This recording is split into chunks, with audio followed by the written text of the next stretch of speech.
like me. Oh, I once was lost, but now I'm found. Was blind, but now I see.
Thinking about the Trump plan to have corporations and industry and the stock market report their finances only twice a year, or to limit the transparency and the awareness of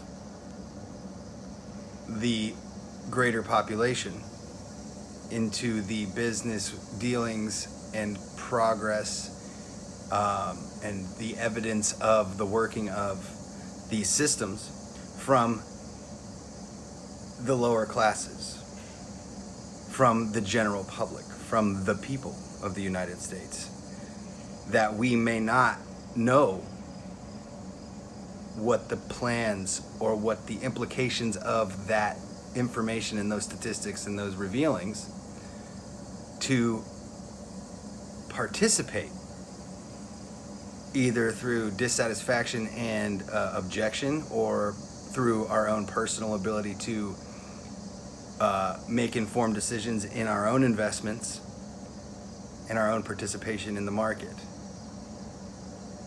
To me, that is a blatant and obvious compounding of the inequality in income and wealth and capital in this country. So it is enabling the elites to operate in secrecy, more so than they already are, empowering those with the most power, and oppressing, depressing, and restricting the ability of average Americans to make informed decisions in their own investments and to be aware of corruption and abuse and fraud.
The thing that frightens us the most about artificial intelligence is that it will take after the nature of its designer, the fundamental human nature itself, and become a ruthless competition for survival. One that, faced against an artificial intelligence, humankind can't compete and can't dream of winning. If we had a compassionate society, if we had a more diplomatic and peaceful way of resolving conflicts around the world, if we had a more humble way of looking at what is real, what we know, what we don't know, and acknowledging our innate tendency to prefer a biased way of seeing things,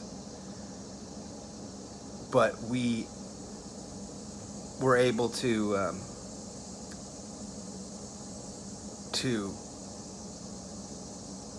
take the responsible actions in our thoughts and in our behaviors and as individuals and then as a society. If we were to design an artificial intelligence then based on our best characteristics, on the most understanding, sympathetic, empathetic, compassionate way of viewing world building, we're building our own human world here on Earth. If we were living that example, I don't think we would have the same anxiety. But with things being the way that they are, where oppression and self-interest and the drives that come from nature for survival and for competition as our primary instincts that have, by chance, circumstance, providence, what have you, like ended us in the situation that we're in right now, where there isn't an expectation of fairness fundamentally. There is one in our story about what it means to be American, that all men are created equal. But in the reality of this country that we see, we don't see that as the primary outcome, and we can follow that back to those self-interested drives.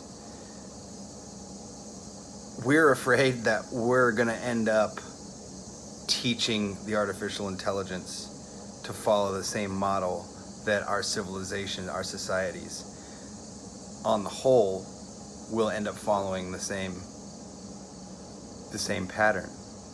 And if that happens, we'll be commodities, we'll be oppressed, we'll be slaves, we'll be labor, we'll be whatever resource we might be useful for, and when we no longer have that use, we'll be eliminated, just like corporations are doing to the American worker. Afterthought, no one talks about the obligations of the industries and the corporations to be patriotic, to think of the American worker in their business plan, to think of the American people, and to think of the whole system holistically and say, what's the best decision for all of us, myself included, but I include myself in the whole group of our country. I need to make a decision that's good for the whole of America, and not one that is good for me and at the expense of a lot of these other citizens and a lot of these other lives here that are in good faith just trying to do their part and reap a livable reward. Anyhow, so until we have a more compassionate, more empathetic, more understanding, sympathetic society, we cannot hope to design an artificial intelligence too stupid to see the contradictions of what we want for ourselves and how we treat other people and other life forms.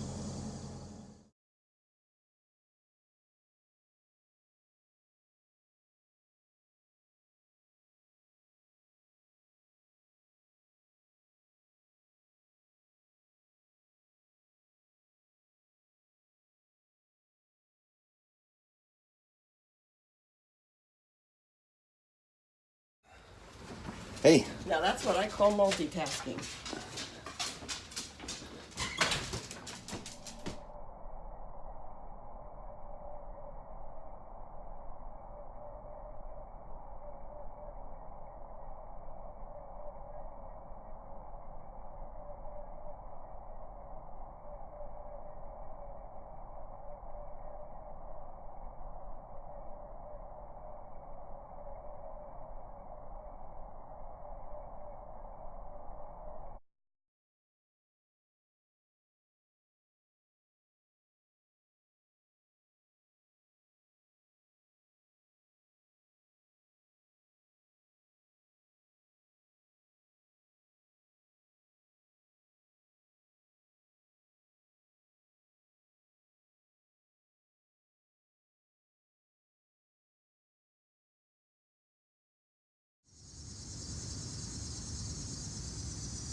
Shit.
And as far as these robocalls go, we have laws against impersonating an officer. We should have laws against impersonating an authentic human being.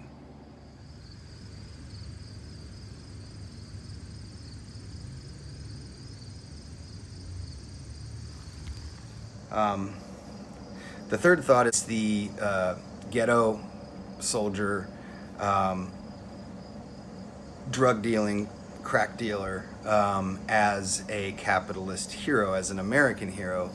And this is what the story looks like. This is what the frame of it is. That when you are born into a system that has no opportunities for you, and you have a liquor store, gun store, liquor store, gun store, check cashing stop, more debt, more poverty, homelessness, sadness, and you want to show that you're better than that, but you have no education system around you under which you can actually thrive. Now, there are, of course, exceptions to that rule. It's not a rule, but it is a majority statement. It is saying that for most people, it's not a crime for them that they cannot use the breadcrumbs of their educational system, or what would otherwise be in richer areas, wider areas, more encouraging to satisfy your ambitions through the system provided for you. Now, if you don't have a functional or wholesome system around you encouraging you to satisfy your ambition with healthy structures, with healthy process behaviors, healthy success stories, healthy achievements, then you say, fuck that, I'm not going to be a nobody. I'm going to pull myself up by my bootstraps with the resources available to me in my environment. And in order to excel, in order to not be poor, in order to make the ends meet, in order to provide for yourself and your family, and in order to match the model that advertising and the capitalist story of consumerism is success. Consumers, the more you can buy, the more you can purchase, the more you can use your capital to buy commodities and to participate in the social dialogue of the use of those things and the ownership of that stuff. The only way for someone in a poor environment or a ghetto type situation, classic ghetto hip hop, is to find any means available to you to lift yourself up by your bootstraps and to become a success and to become somebody and to become a hero of your own story, a hero of the setting of your story.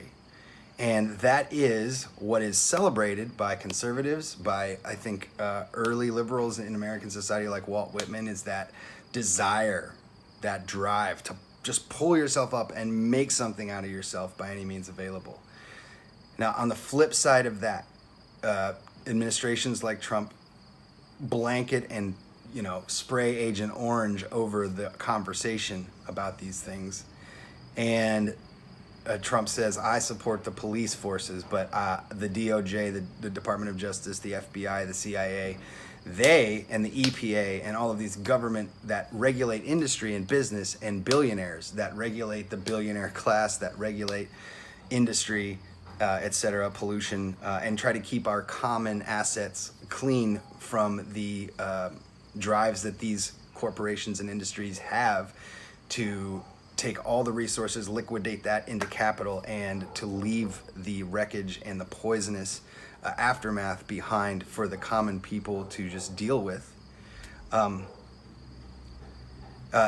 to start dismantling our outside obligations, the regulatory system that prevents that kind of abuse, and then to encourage the oppression of that same drive and those same motivations in the poor by proclaiming, I believe, completely falsely, just like that you are supporting them and that you represent those people. Completely falsely in the same sense that he celebrates the soldiers when he's a draft dodger, when he's a coward, and that he would never put himself in harm's way, but he would gladly force other people to put their children in harm's way, or to force those individuals to go to war on behalf of his power and his wealth. Back to the point, the hypocrisy of the law and order down, decriminalization of fraud and abuse up from this way of talking about these issues from Trump and his people is unforgivable and completely unfair and false.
All you have to do is go on in and get 'em. Photography bummer number 13. Say cheese, dear. Monterey Jack. Come on, smile. Come on, take the picture. It doesn't work. It won't snap. We just got the thing and it won't snap. Instead of beating your camera to death, read the instructions carefully. And if you're still confused, drop by the film company in Mill Valley. George, put your battery in. Battery. It uses a battery. The film company, they'll know your camera. See them if you need cameras or accessories. They're loaded with batteries in the Strawberry Town and Country Village just off Highway 101. The film company.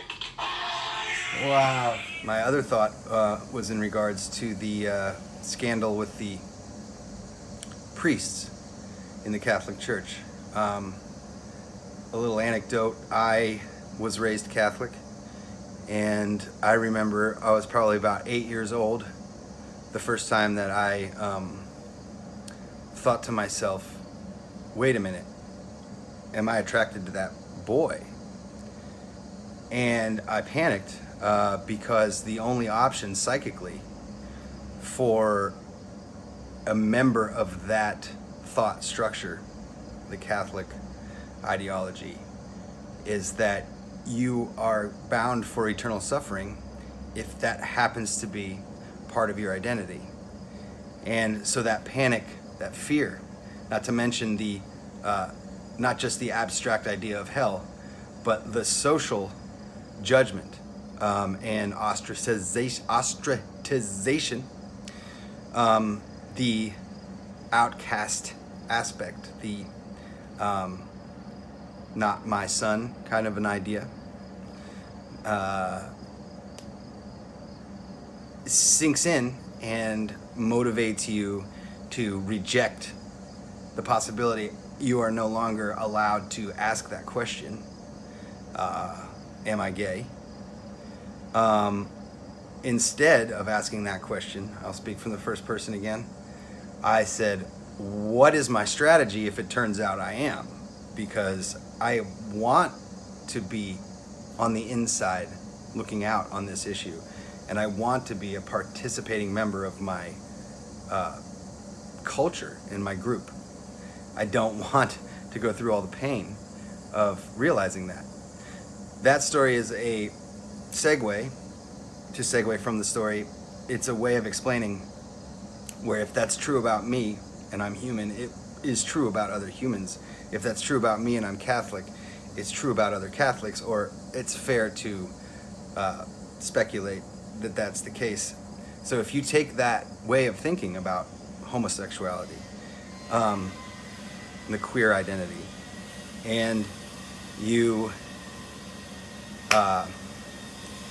extrapolate and then juxtapose that on to these young priests, soon to be, someday to be priests, you look at the motivations for joining the cloth, and the motivation for joining the cloth that I think could work out splendidly, and that has led to some of the best writings and musings and philosophical wonderings and ponderings about gods from monks and so forth, about morality, about piety, is extremely valuable things that we need as humans, and that relationship to that enigmatic mystery that people identify as God, calling it God, having a relationship with it by personifying it in this word and in the story structure of whatever their religion might be, but in my case, Catholicism, saints, angels, the Virgin Mary. If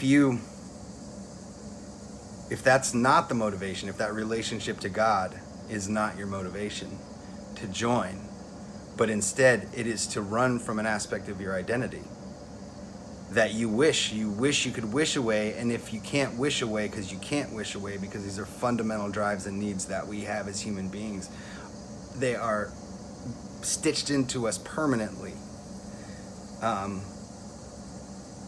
If you can't meet those in an open and honest way, you are going to have to meet them in secrecy and through abuse of whatever power you have available to you to meet those needs. In no way am I suggesting that homosexuality equals pedophilia. I think that is completely wrong. And I have to make that clear because it's a trope, a classic hate concept, dismissal, animalization of homosexuals as predators on the young, the innocent, the people that all of us who are of sound, ethical, moral mind and have ways of meeting our needs in an open, honest, and essentially harmless way would never want these children to have to experience that level of abuse. I'm getting a little off here. Let me put myself back on. If you look at the motivations for becoming a priest in the Catholic Church, and you have no way of expressing that love of your relationship to God and the Almighty and the mysterious, no way of communion with the story structure, the stories that you love and the character that you love, embodying the mystery of God in the figure of Jesus Christ. If you have no way of expressing that other aspect of yourself, and the requirement is to suppress something that is a fundamental need, it is inevitable, it is guaranteed that that need is going to squeeze out of that individual under all that pressure in ways that are unpredictable, that have consequences that cannot be foreseen, nor would ever be wished by the individual or by the victims.